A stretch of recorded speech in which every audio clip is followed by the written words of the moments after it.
What's up, Silver and Black Nation? Welcome to the Silver and Black Lair. I'm your host, the Bat Fry, Kenny Frie, and you know what day it is. It is Tuesday, Blues Day, baby. Uh, love Tuesdays. That means we're getting one step closer to Hump Day, which means it's one step closer to the freaking weekend. Here we go.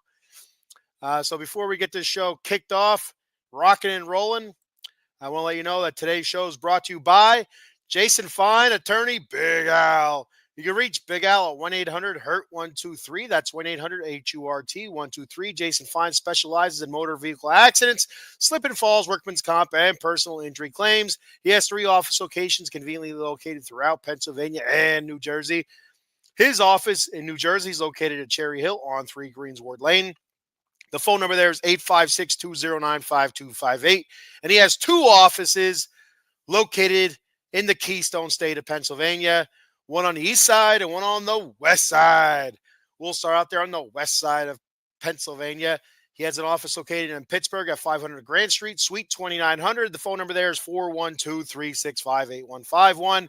And on the eastern part of the state, he has an office located in Philly, 1628 JFK Boulevard, Suite 2120. The phone number there is 267-888-2980. That's Jason Fine, Big Al. Make sure you let him know that you're part of the Out of the Box Sports family, and he'll hook you up with a great deal. All righty then. I'm back. All right. Great win last night for the Kings against the Golden Knights. We'll kick it off there. Great win. Great win. Exciting game. And despite what the score says, it was really, really back and forth. Kings started off that first period looking like the better team, controlling the game. And then about halfway through that first period, they lost all mojo. The Golden Knights took over. The Kings couldn't get out of their own way. And the Kings were lucky to get out of the first period with a lead. You know, it was 1-0 after one. And it just didn't look good going into the second period. Like I said, the Golden Knights just taking control of the game, living in the Kings zone. The Kings could not clear the puck. It was just a constant struggle. You know, guys left out there on long shifts because of it.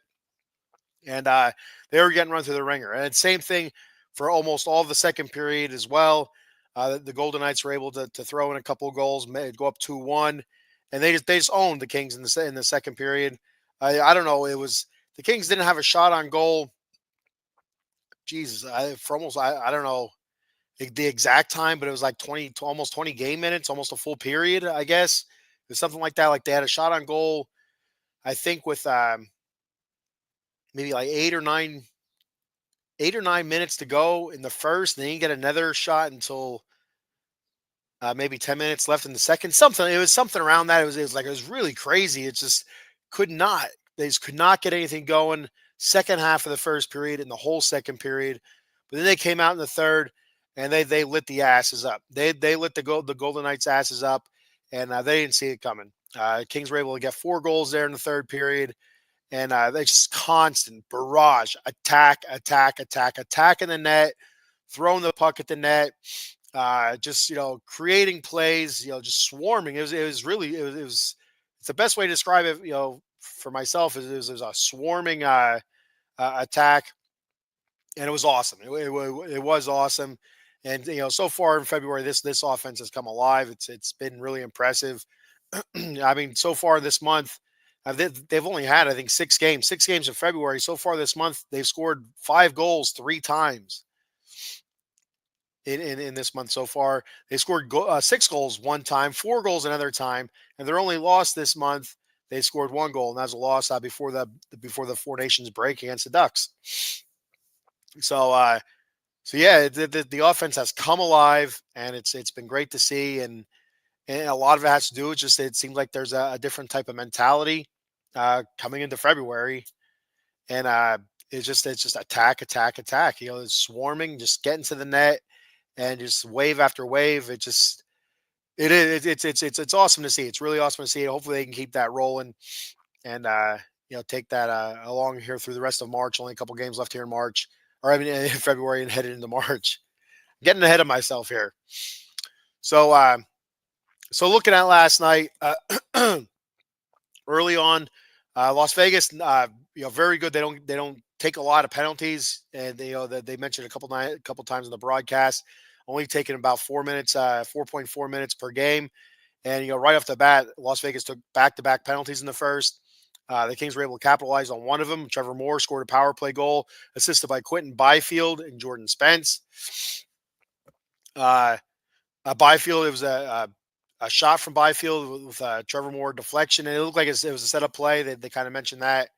I don't remember who it was. I don't know if it was Warren Fogle coming across the goalie's face and then coming the opposite way across the goalie's face. He had Trevor Moore, and you could see him kind of adjust his hands on the stick.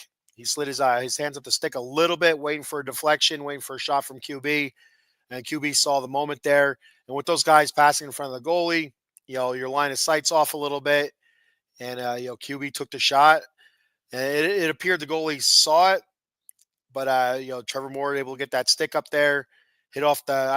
I think it hit off the shaft, the lower part of the shaft of the stick, and past the goalie in. Beautiful goal, great setup, power play goal. We'll take that any day of the week. So great job there. uh,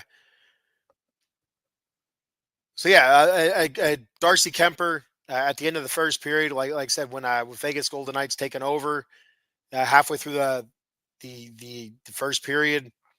Yeah, a lot of great saves, especially there the last few minutes of the first period. That's really great saves.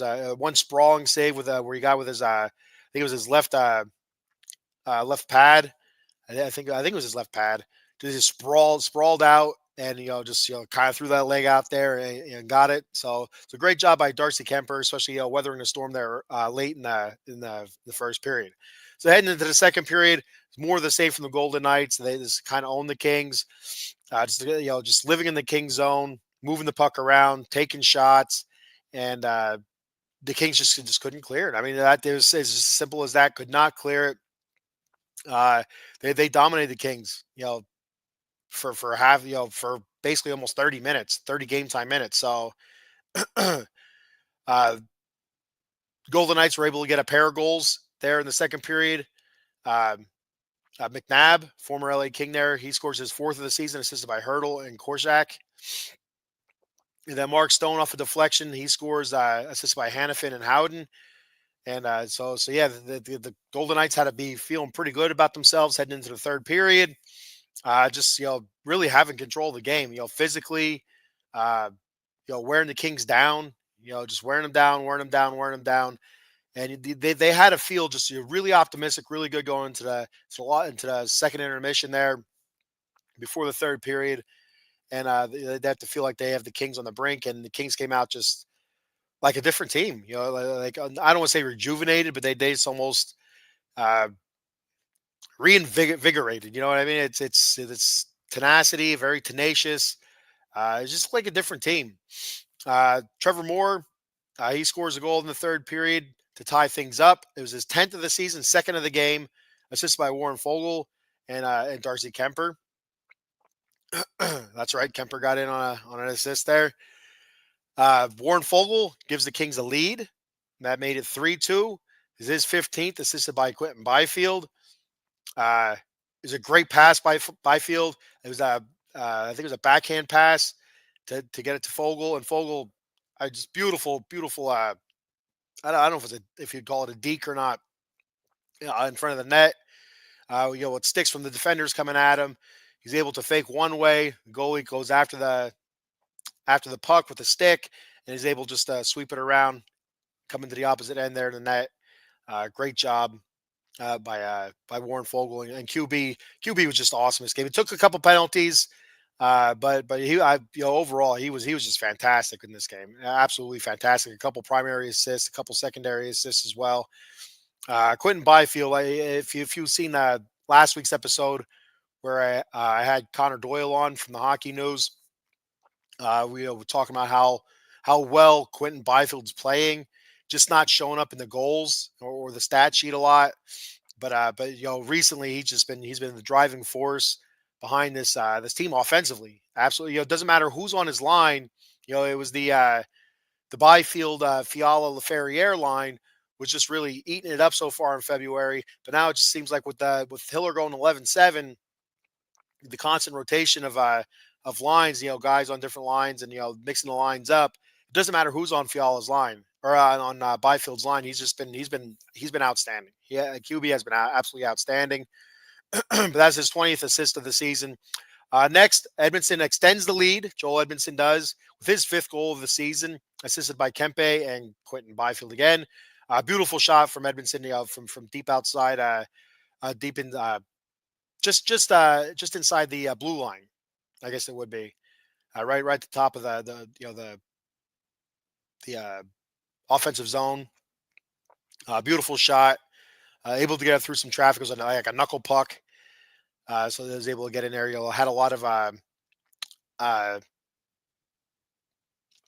it was flipping a lot. I should say. Like, it was an off center pass. It was kind of the pass wasn't settled on the ice. That's the only way they could get it to him, and he just he ripped it, and that sucker was moving. It was moving. It was just end over end, and not an easy shot to stop for the goalie.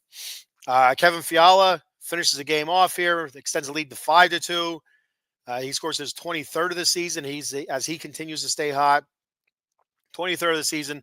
Adrian Kempe, 23rd assist on the season. And Quentin Byfield, again, another assist in the game.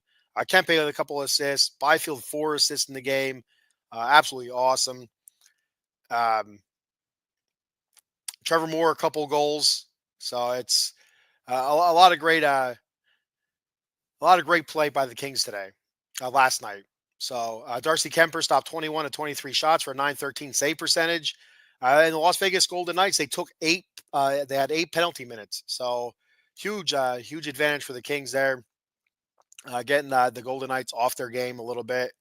Looking at some game stats, shot wise goes to the Golden Knights 23-19. Hits go to the Golden Knights 23-17. Face-offs go to the Kings 27-26. Power play goals or power play, the Golden Knights were 0 for 2. The Kings were 1 for 3. And block shots, Golden Knights 15, Kings 19. A lot of block shots for the Kings. 4 shots, 5 block shots. I'm sorry, by Jacob Overar. Great job by him. Mikey Anderson, Tanner Janot, keeping physical, 3 hits a piece there. Kopitar at the face-off circle, 12 wins there at the face-offs, 66.7% face-off win percentage for Kopi. Great job there. Trevor Moore, 4 shots on goal, led the team there. So yeah, I just can't say enough about last night's game. Huge emotional game. It's one of those things that Eddie Garcia talked about on Locked On Kings. If you listen to that podcast at all on the Locked On Podcast Network, or if you watch it or whatever on YouTube, it's something he talked about. Is it can be an 8-point swing. It's either the Kings are 5 points down, or they're 9 points down. So, or it's not an 8-point swing, a 4-point swing. I'm sorry, 8-point swing. That's crazy. A 4-point swing right there. So it's they went into the game 7 points out. 7 points behind Vegas, who was leading the Pacific Division. And like I said, you lose, you're 9 points out. You win, you're 5 points out. It's a 4-point difference there. It's a huge game. And so the Kings are still in it. If they're going to make a push, for that number 1 spot in the West, or in the Pacific Division, and kind of get a home ice advantage there. So, all right. So yeah, the Kings continue their winning ways in February, 5-1 in February so far. They kicked off the return from the Four Nations break against the Utah Hockey Club. That was on Saturday. Now that game I didn't get to watch too much of. I was at my daughter's softball tournament. That was an indoor tournament. It was at night, so I didn't get to see a whole lot of it because it's the Kings game started at 9 p.m. here on the East Coast, and we still had a couple more games to go through. I was able to catch a little bit of it. So I'm going to go ahead and just read off the scoring pretty much, and what I did see from what I watched, and go from there. The first period, the Kings beat the Utah Hockey Club 5-3. First period, Barrett Hayton scored his 13th goal of the season, a power play goal, assisted by Schmaltz and Gunther. 30 seconds later, Drew Doughty gets his first goal of the season, slap shot, which is great to see. His first of the season is, it's one thing Drew Doughty brings to the Kings, just an awesome slap shot. It's a shot that's not utilized all that often, and it was a nice pass. That's it didn't have too much heat on the pass where Doughty could just watch that sucker all the way in and wind up and just rip it. And with a little bit of traffic in front, the goalie had no chance at all. So that tied it up at one. That's assisted by Fiala and Edmondson. That's Fiala's 15th assist of the season at that point. Edmondson's 7th. Uh, Barrett Hayton scored again in the second period, his 14th, another power play goal, assisted by Schmaltz and Keller. Fiala scored a little bit later on, a power play goal, his 22nd of the season. At that point, Kopitar, 33rd assist, and Drew Doughty, he assisted as well, his second assist of the season. LeFerrier scored also in the second period to give the Kings a 3-2 lead. His 15th of the season, Doughty's third assist, and Joel Edmondson assisted as well, his ninth of the season. Trevor Lewis getting on the old score sheet there. How about that? Trevor Lewis putting some pucks in the back of the net. How about that? There we go. Trevor Lewis scores in the third, his fourth of the season. Jordan Spence, that was with the assist, and Philly D is Spence's 15th assist, and Philly Denol, his 24th of the season. And Barrett Hayton gets a hat trick against the Kings, his 15th goal of the season, assisted by Carcone and Sean Dursey, former LA King Sean Dursey. And then Mikey Anderson's able to seal the deal with an empty netter, his sixth goal of the season, assisted by Philip Denol. So yeah, the one thing I did notice about this game, from what little I was able to watch, and then I went back and watched some highlights. Barrett Hayton just absolutely lived in front of the net. The dude just kind of hunkered down. He lived in front of the net, and it's not good to see. You don't want to see that at all. Just didn't. Like any goal that he scored, I think the one goal he scored was contested, but the other ones just didn't feel like they were contested. He looked like and felt like he was just by himself hanging out there and just waiting for a rebound or for a pass to put it in. So the Kings had to do a better job at that, and I think they did do a pretty decent job against the Vegas Golden Knights. From what I saw this morning after work. Anyway, so that's one of the things that I saw, and yeah, so it's that basically that was it. Looking at game stats here, the Utah Hockey Club, which I'm not a big fan. I don't know what you guys think, if you're hockey fans or not, if you're just watching to watch me stumble over my words and say 15,000 times. But I'm not a big fan of the Utah Hockey Club team name there, the Hockey Club. I'm not a big fan of it. I don't like it. I wish they had come up with some sort of freaking name. I don't know what. But they need to figure something out. I'm just not a fan of it. We got a couple comments here. Eileen checking in. Hello, Eileen. For all you Seinfeld fans out there. Hello, la, la, la. If you know, you know. I hope you're doing well, Eileen. And Cowboy Dave checking in. He said, morning, big man. Morning, showstopper. The Heartbreak Kid, Dave Yarnell. You can check Dave out Wednesdays, 9:30 p.m. on Dem 215 Boys. Actually, I think they're going through a name change right now. Let me check that out real quick. It's not Dem 215 Boys anymore. The Cowboys Weekly show. It's they've kicked the 215 Boys name out of there, and now they are Cowboys Weekly. So nice change there. And also, Cowboy Dave will be on Saturday nights, the Atomic Drop podcast. I will be back on this Saturday. I should be. This is my work weekend. We haven't worked in a little while, but we'll see what happens. But I should be on this weekend. We'll see what happens. No matter what, the Atomic Drop will be on. Either myself or Paul will be hosting, and you'll have Cowboy Dave and hopefully some guys from the Part-Time Marks hanging out with us. Great guys there. They Part-Time Marks, check them out tonight. 10:30, I believe they go on. So be sure to check them out. I'll let you know when we do the schedule here in a little bit. At the end of the show, I'll go over the schedule for the rest of the week. So thanks for checking out the show, guys. So just looking at the stats for the game again. Utah Hockey Club, shit name. I hate it. Some people like it. I dig the uniforms. I dig the colors. Uh, the Carolina blue and the black and stuff like that, and the white. I think that nice colors there. But Utah Hockey Club, that sucks. That sucks. Period. I don't know. I don't know what you call yourselves. I don't know. I know they're tossing around the idea of Yeti, but I think they're shut down uh, for copyright issue reasons or something like that. I'm not really sure. I don't know what else there could be. The Utah Mormons. I don't know. I don't know. Uh, uh, the Utah ski slopes. Utah. I don't know what the hell do they have in Utah. I don't know. I don't know what goes on in Utah. Um,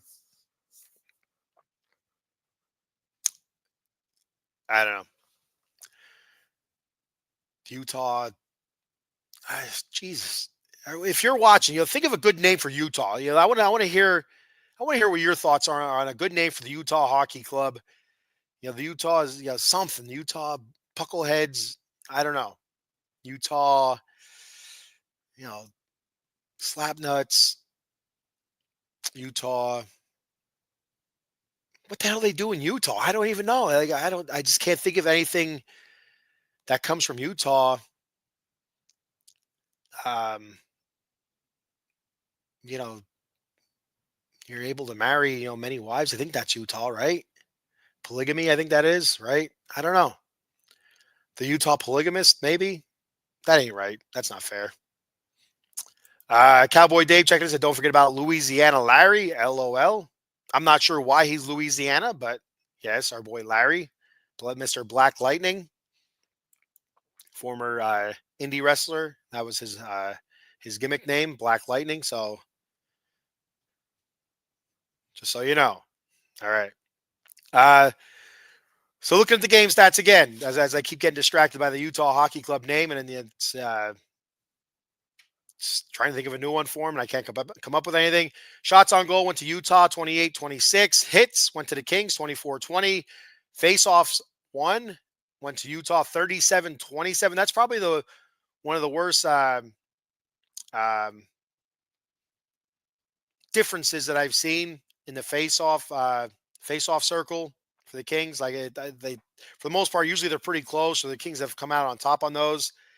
But that's the biggest gap that I've seen so far this season. 37-27. Kopi, I believe, was around 40%, which he's been solid this season in the face-off circle. Stenling for the Utah Hockey Club was 10-4, and Hayton was 12-8.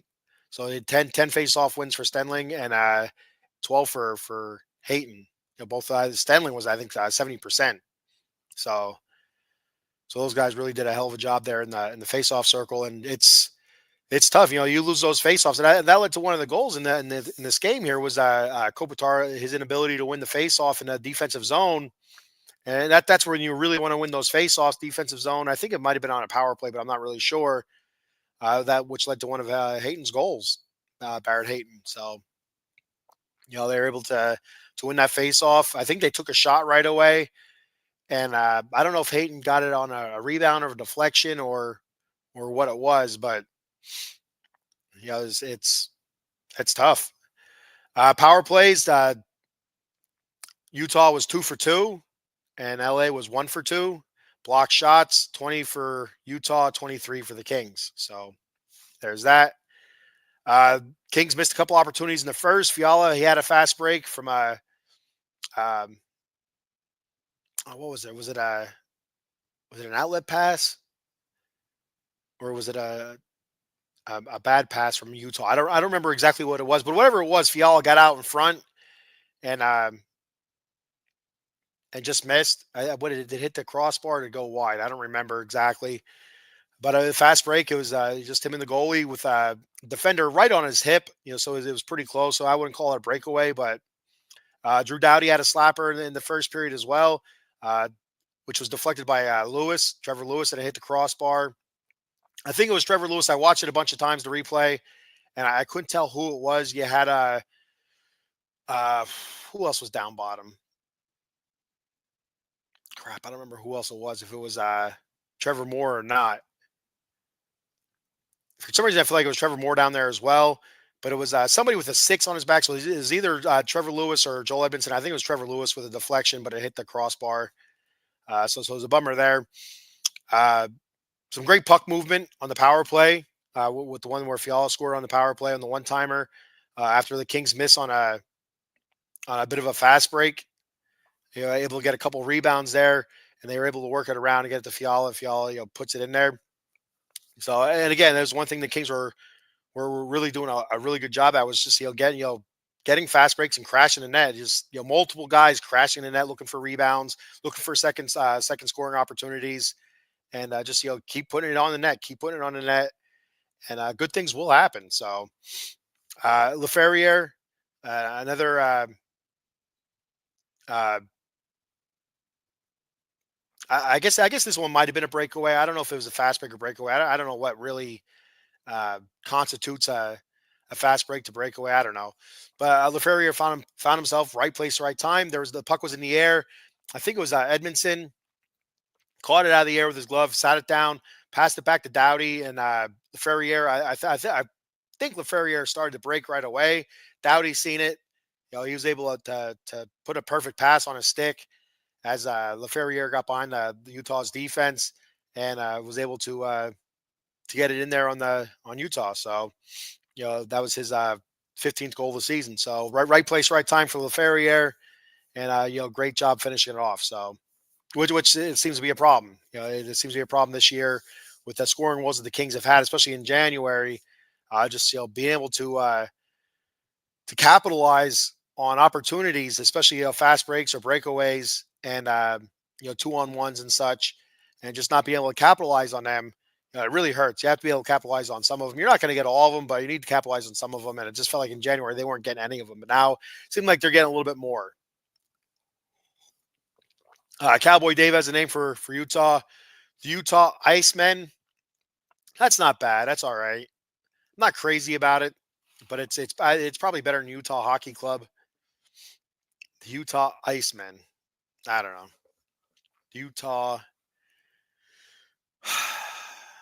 What the hell do they do in Utah? I just can't think of anything. The Utah. I don't know. There's already some cat names. What do we have? We have the Florida Panthers. So it can't be any kind of cat. What other cat names are there? You can go Cougar, I guess, but BYU. I don't know if they'd have a problem with that. They're the Cougars.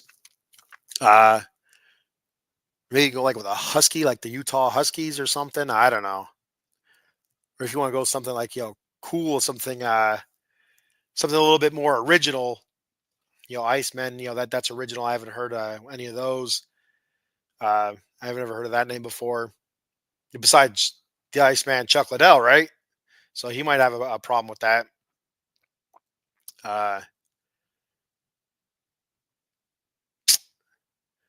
he goes Sasquatch, the Utah Sasquatch. The hell with the Yeti, right? The Utah Sasquatch, the Utah Snow Monsters, the Utah Chupacabras.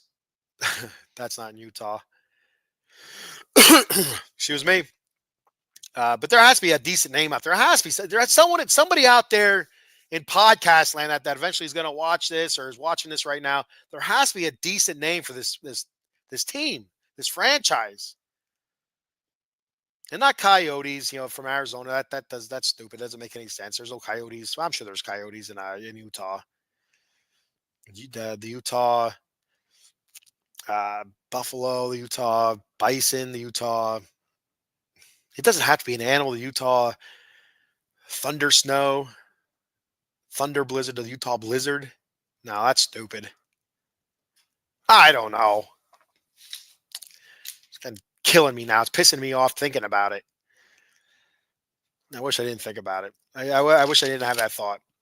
Anyway, so up next for the Kings here after a big win against Utah on Saturday, an even bigger win last night at home against the Vegas Golden Knights. Up next for the Kings, another big game against the Vancouver Canucks on Wednesday. Vancouver's just behind the Kings there. I'll go over the standings here in a minute, but they're just behind the Kings. So that's another big game Wednesday, the 26th of February, 10 p.m. Eastern. So out for you out west, that'd be 7 p.m. Pacific. This one's on TNT, True TV, and Max, so you can check them out there if you don't have the FanDuel Sportsbook network or whatever the hell it is that they watch their games on out there. Then they go to Dallas. They go on a little bit of a mini road trip here. They go to Dallas on Friday, the final day of February. That's an 8 p.m. game, 8 p.m. start. Then they head to St. Louis on Saturday, which, yeah, looking at the schedule coming up, they have 3 games in St. Louis and like three of their 4 games, first 4 games of March against St. Louis. I think it goes St. Louis, Chicago, and then 2 games against St. Louis and Los Angeles. It's crazy. I don't know why the scheduling is like that, but whatever. So yeah, so big game at Dallas Friday. Dallas, one of the best teams in the league, second overall in the West right now. St. Louis, that's Saturday. Then at Chicago on Monday, that's March 3rd, and I'll go live again next Tuesday, recap all those games, and let you know my thoughts on them for what I've seen and whatnot. I try to watch most of the games. Well, the ones I don't, I at least listen to or go back and check the highlights out, just so I have a decent idea and I don't sound like an idiot when I come on here. More so of an idiot anyway. How about the Utah Thunderbirds? There we go, the Thunderbirds. And that's a different one. The Utah Thunderbirds. Got a nice Thunderbird logo on their chest. That one ain't bad. That one's better than Iceman. I like that one better than Iceman, Dave. So, Eileen, I don't know if you're still watching. What the hell do you got? The Utah Yankees or what? Utah Jets? No, we already got the Winnipeg Jets. It can't be that. What do you got, Eileen, if you're watching? The Utah Camels, the Hump Day, right? The Utah Humps. There we go. I don't know. I don't know about the marketing for that one, but so looking at standings in the Pacific Division, Vegas still leads the Pacific Division. 34 wins, 18 losses, 6 overtime losses, 74 points, a plus 29 goal differential. They've played 58 games, and we're getting to that part of the season now where you start looking at games played. There's about 25 or so games left. So 25, 26 for the Kings, somewhere around there. I think they have 16 games, and I think they have 16 games in March. I think they have nine in April. They have 2 more this month. So that'd put it at what, 27? So something like that. So behind Vegas, you have Edmonton, 57 games played, 34 wins, 19 losses, 4 overtime losses, 72 points, and a goal differential of plus 23. The Kings sitting there in the 3 hole, the 3 spot. Only 55 games played, so they have a couple games in hand on these guys. 31 wins, 17 losses, 7 overtime losses, 69 points, 20 plus 20 in the goal differential. And like I said, Vancouver's right behind the Kings. They have 57 games played, 26 wins, 20 losses, 11 overtime losses, a lot of overtime losses for Vancouver. 63 points. So now they're 6 points behind the Kings, so a little bit of distance there for the Kings. Vancouver sitting at a minus 14. Calgary, 56 games played, 27 wins, 21 losses, 8 overtime losses, 62 points, minus 16 in the goal differential. Anaheim, the Ducks are playing pretty decent as of late. 56 games played, 25 wins, 24 losses, 7 overtime losses, 57 points, a minus 28 goal differential. Seattle, 59 games played, 25 wins, 30 losses, 4 overtime losses, 54 points, minus 16. A lot of people were high on Seattle this year. I'm kind of surprised they're at where they're at right now. Just by how many people were really high on them coming into the season. And we got Stacy checking in. What's up, Stacy? So glad to hear from you. It's been a little while since I've heard from you. My And that's all my fault. My schedule's been crazy. You know, either I was sick for like 2 weeks where I couldn't talk, or I was, legit like, sick, not being able to get out of bed. And then just, uh, falling asleep, before a show and not being able to get on it. So that's the kind of host you're dealing with here. But thank you for checking it out, Stacy. And how about you, Stacy? What are you thinking? Utah Hockey Club. We need a name. So far, Dave has the Utah Iceman. I don't like that one. The Utah Thunderbirds. That one's all right. That's better than the Iceman. I said the Utah Knuckle Pucks. The Utah Humps. For Camel Hump Day. Utah Humps. I like that one. So what do you think? Any name for Utah here? Um, Stacey is the same here. Beginning of the year is my busiest time. Well, and it's not that I was busy. My schedule's pretty well set. It's just that uh, preoccupied or just unable to stay awake. So that's why I pushed the start time to these shows to 9 a.m. because so what happened? I'm going to explain this. I probably explained this a couple times on here. So the last couple of years, uh, the kids, I'd get them off to the bus, and then I would take the little guy to preschool, and I'd come back home, and it'd be quarter after 9, and so 10 a.m. isn't that far off. So I would do a couple things here or there. Check my notes out that I had written down for that show that day, for whatever show I was doing, and then I would hop on at 10 a.m. No problem. Well, now that the little guy is in kindergarten, his bus is picking him up at 20 after 8. I'm getting home at 8:30. I'm like, all right, got an hour and a half. I got an hour and a half to kill here before I got to go at 10 a.m. And I just wasn't making it. I was not making it, and so yeah, so I had to move everything up to 9 a.m. because it's just easier that way. So here we go. The Utah Bearcats. That ain't bad. I like that one. I like the Utah Bearcats. So there's Bearcats and Thunderbirds. Hmm. I think I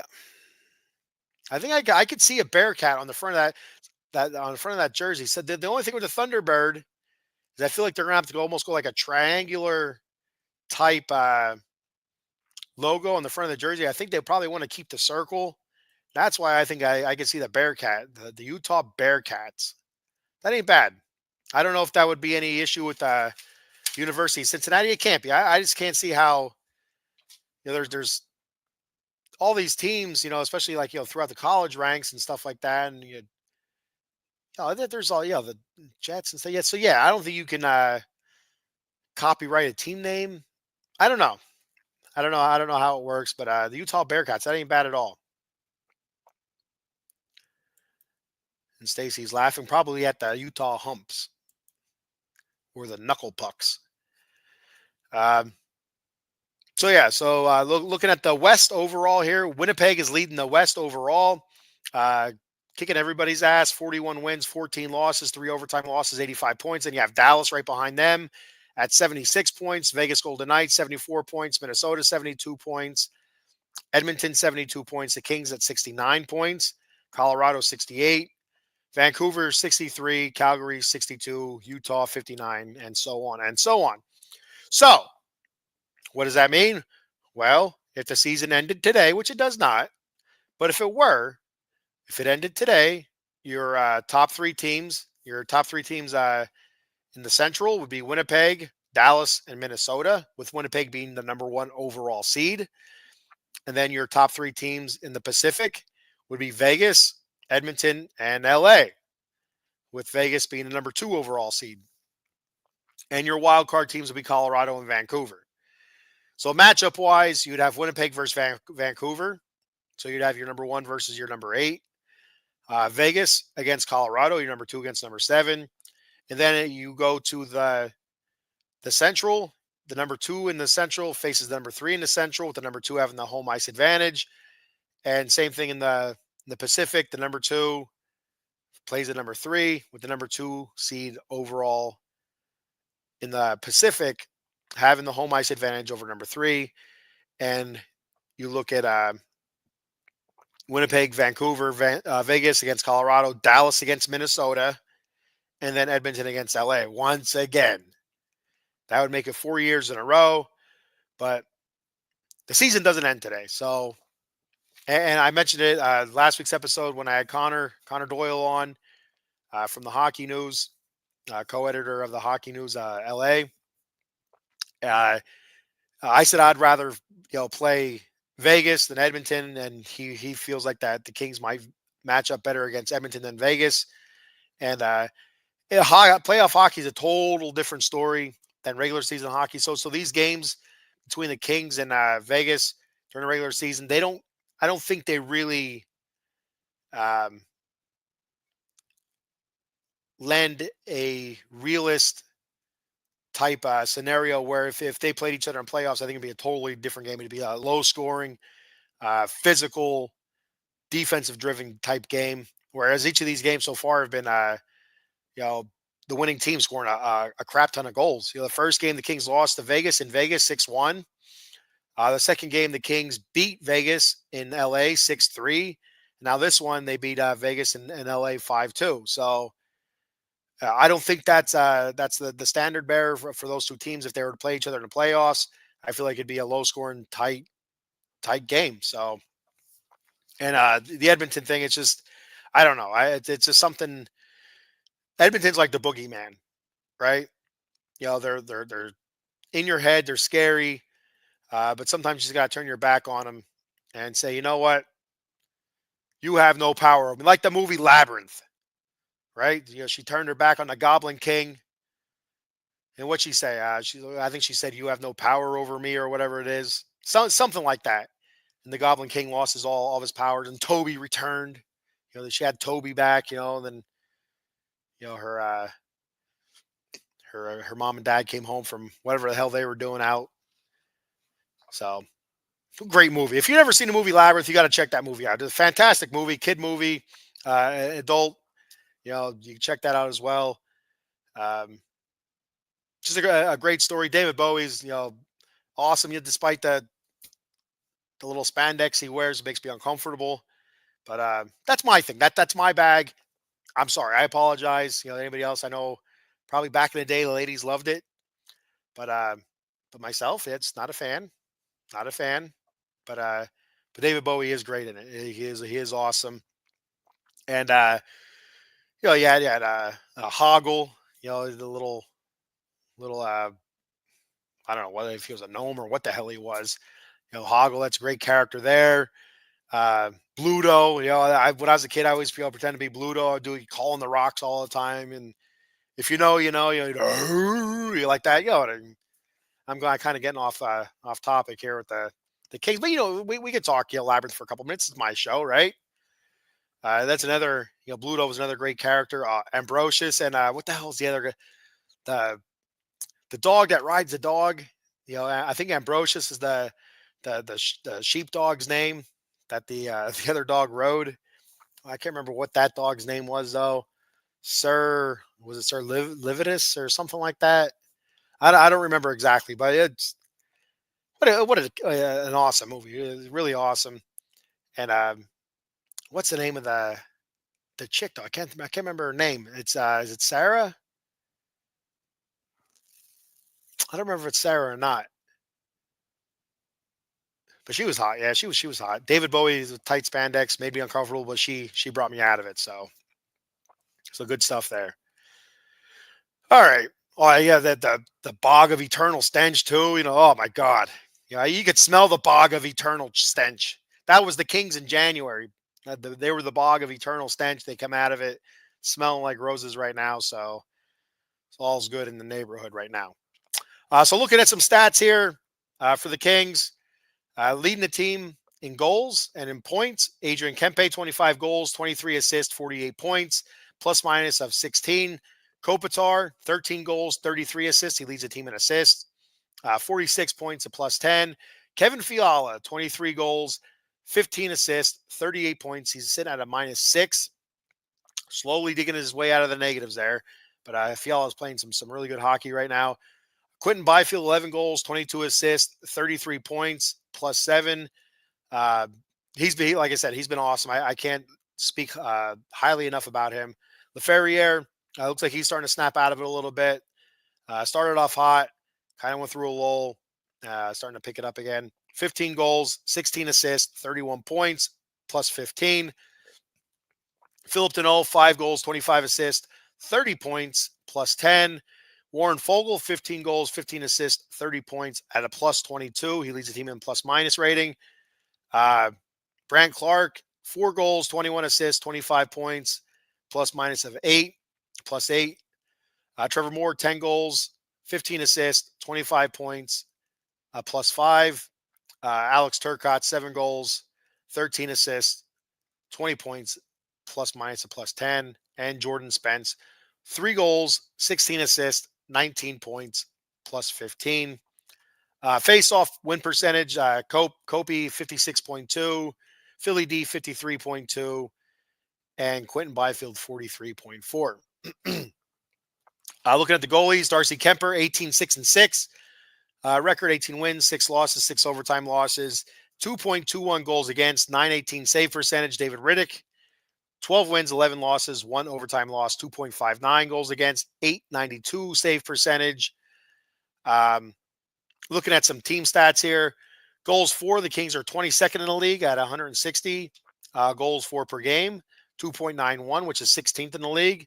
Goals against, 139, which is second in the league, second fewest goals allowed.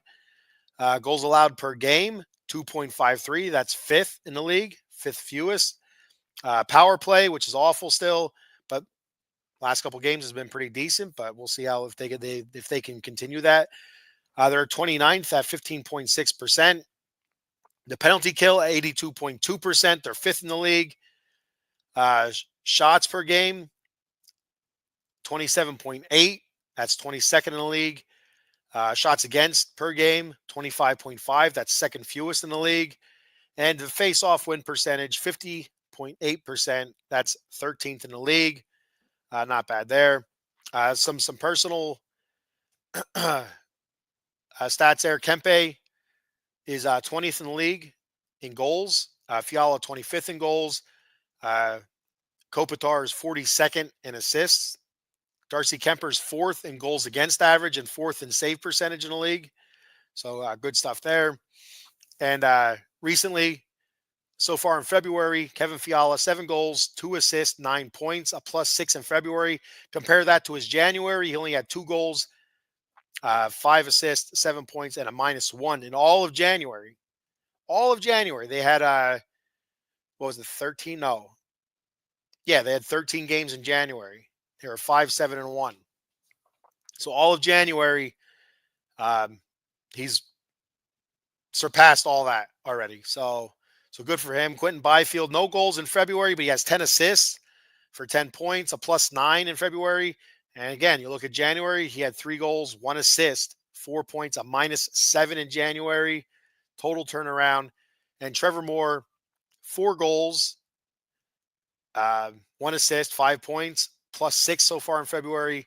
And you look at January, he had no goals, 2 assists for 2 points and a minus 4. And again, that's 13 games in January compared to 6. And a little bit less than half of the games, these guys have surpassed, anything they did in January already. So that great for them.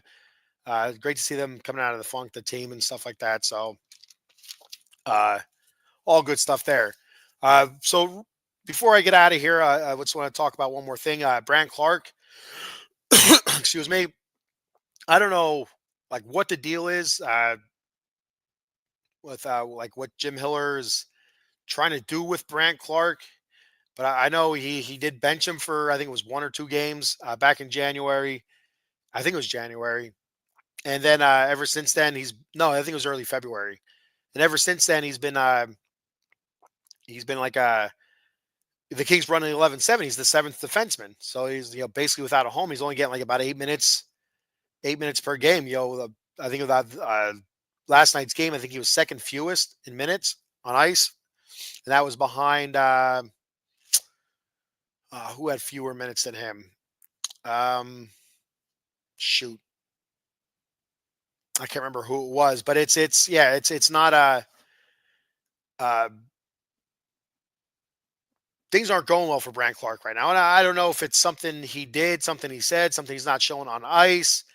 Hiller doesn't trust him. I don't know. I don't know what it is exactly, but with his offensive uh, potential, you want him out there more often than not. And I would think anyway, at least in offensive situations. And right now it's just he's not getting much ice time at all. And there's not a whole lot you can do with just 8 minutes of ice time. He has to figure out a way to find his way back into the good graces of Jim Hiller and atone for whatever it is that he did. And I feel like a few weeks ago there was something in the media where he kind of wasn't fond of the idea of him playing offensively. He's saying he's a defenseman. He's not a winger or whatever. However, it went down, and so I don't know if that's something that pissed Jim Hiller off, but Jim Hiller's not happy about it. And this guy is supposedly the future of the team here, and it's something we talked about this past Friday. I talked about with Connor Doyle. The future of the Kings here, and Brant Clark's one of the more prominent names. And you have to wonder, what does this do for his psyche? What does this do for his confidence? And it can't be good. A young player like this, just getting I don't want to say left behind, kind of getting set off to the side. Just like if you have a box full of toys, there's that toy you're all excited to get. Well, now he just sits there collecting dust. Every once in a while you got to pick him up, maybe just to move him to get another toy. I don't know. So it's a bummer. It really is a bummer. I was hoping to see a lot more Brant Clark. And who knows? It's like we still got a chunk of games to go. Yeah, like 20, 25 to 27 games, somewhere around there. So it's not over yet, and there's still plenty of time for Brant Clark to get into the good graces of Jim Hiller, and we'll see what happens. So hopefully he figures it out. The trade deadline's fast approaching. I know his name popped up a couple times. And I really hope that they're not looking to trade Brant Clark away. I mean, if you're going to trade anybody away and look for a good haul, Brant Clark might be your guy because there is that huge upside to him, and he is so young. But I just really hope they don't go that route. I really do. And speaking of him, possibly complaining about having to play an offensive position every once in a while, then you see Adrian Kempe, you know, killing it on defense. Doing some great defensive things. Dropping back on defense when he has to, and and doing some terrific things. Absolutely great things. So that's something that Brant Clark maybe should be watching. It's you're a hockey team. You're a hockey unit out there. You're one of five when you're out there on the ice, and if it calls for you to go up there and play left wing or whatever, you go up there and you play left wing. So it's just one of those things, man. Hopefully it's a lesson learned for him. And if that is the issue, if it's not the issue, I don't know what the hell it is then. But yeah, Hiller's not happy with him for something. So all right. So before I get out of here, a couple things to take care of. Be sure to follow us for all of our shows at Out of the Box Sports, at OOT Box Sports on YouTube and X. Please subscribe to our YouTube channel and give us a follow on X. That way you can see all of our shows. We got a variety here. And if you're looking to do a show, reach out to us. Anything. Doesn't have to be sports related. Could be anything. Music, entertainment, whatever. Uh, check out my YouTube channel at the Batcave _ OOTBSE. That's at the Batcave _ OOTBSE. I'd appreciate if you subscribe to my YouTube channel. Like I mentioned there recently, I'm going to start doing some non-sports type things on there. It's like shorts or whatever, and try to be a little bit funny and see if I can get some more subscribers there instead of begging and pleading. Give me a follow on X at SB _ Lair _ OOTBE. Once again, I messed that all up. On X, SB _ Lair _ OOTBE. That's on X. Give me a follow there. I appreciate. I follow back. So, and if you want to help me out monetarily, visit www.dubby.gg. That's Dubby Energy Drink. Energy drink in a powder form. Great stuff. They also have hydration drinks. If you're sick of Gatorade or you're sick of your Powerades or what have you, and water's just not doing it for you, be sure to check out W Energy and check out their hydro packs. They have sample packs. They have hydro tubs. They have energy drink sample packs as well, and the energy drink tubs. Great stuff. I've tried 2 flavors so far. I'm going to order another flavor here coming in the next day or two. I'm going to order another one, a different one. So far, I tried the Calio cream, which was mango and orange cream, which was fantastic. And the one I'm currently using now is and dragon fruit and strawberry lemonade. I can't remember the name of it right now off the top of my head.